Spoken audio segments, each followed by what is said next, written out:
മോളെ എന്താ എന്താ ചേച്ചി? അല്ല മോളെ, നമുക്കിനി കൃത്യമായിട്ട് പണി ഉണ്ടാവുമോ?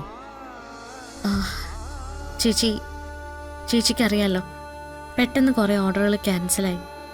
നമ്മളെക്കുറിച്ച് ഈ സോഷ്യൽ മീഡിയയിലൊക്കെ കുറേ ആളുകൾ. ആ, എനിക്കറിയാം മോളെ. അവർക്ക് പിന്നെ സത്യമാണോ നുണയാണോ എന്നൊന്നും അറിയേണ്ട കാര്യമില്ലല്ലോ.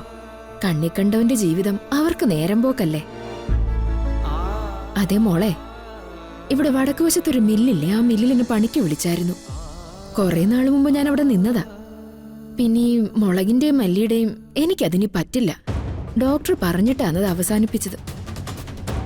ഇനിയിപ്പോ വേറെ ഒന്നും നോക്കാൻ പറ്റില്ല. ഒരാഴ്ചക്കുള്ളിൽ നമ്മുടെ കാര്യങ്ങളൊന്നും ശരിയായില്ലെങ്കിൽ ഞാൻ അങ്ങോട്ട് പോയെന്ന് ചോദിച്ചു നോക്കിയാലോ എന്ന് ആലോചിക്കുക. വേണ്ട ചേച്ചി, ഡോക്ടർ വിലക്കിയതാണെങ്കിൽ പിന്നെ അതിനെന്തിനാ പോകുന്നത്? അതിന് പോയാൽ അധികം വൈകാണ്ട് ചാവുന്നുള്ളത് ഉറപ്പാ. സത്യം പറഞ്ഞാൽ മനസ്സൊന്ന് സന്തോഷിച്ചു വന്നതായിരുന്നു. മോളുടെ നിന്ന് കൂലിയും വാങ്ങിച്ച് വീട്ടിലേക്ക് പോകുമ്പോ വല്ലാത്തൊരു സന്തോഷം. ഇത്രയൊക്കെ കൈവിട്ടുപോയി, ഇനിയെങ്കിലും നന്നാവുമെന്നൊരു തോന്നല്. പക്ഷേ ഭാഗ്യമില്ല, നെറുകന്തലയിൽ അടിച്ചതുപോലെയായി.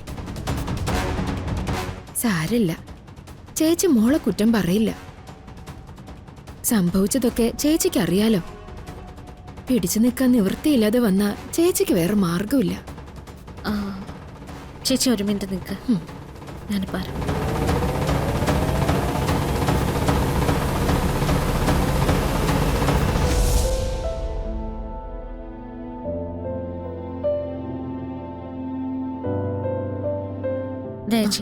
ചേച്ചി വെച്ചോ. വേണ്ട മോളെ, പണിക്കാശ് മുഴുവൻ മോള് തന്നതല്ലേ. ഇരുന്നോട്ടെ ചേച്ചി, അത്യാവശ്യം ചെലവൊക്കെ നോക്ക്. എന്നിട്ട് 2 ദിവസത്തിനകം നമുക്ക് തീരുമാനിക്കാം എങ്ങനെയാ മുന്നോട്ട് പോകണ്ടേന്ന്, കേട്ടോ? ഞാൻ മനസ്സിൽ കുറെ പ്ലാനൊക്കെ ഉണ്ടാക്കിയിരുന്നു. എല്ലാം നന്നായിട്ട് മുന്നോട്ട് പോവുകയാണെങ്കിൽ കൂടെ നിന്നവർക്ക് ഉപകാരപ്രദമായിട്ടുള്ള രീതിയിൽ അതിന് സമ്മതിക്കണ്ടേ? ശരി, ഞാൻ ഇറങ്ങട്ടെ മോളെ. ഞാൻ ഇറങ്ങുവോ സാറേ? എന്താടോ?